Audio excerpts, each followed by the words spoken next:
jin upakabe chi para i ba ai uble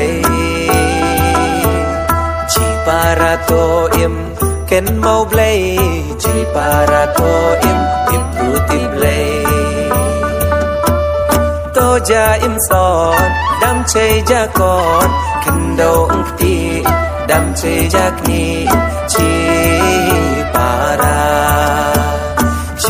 para chi para ko ja im ha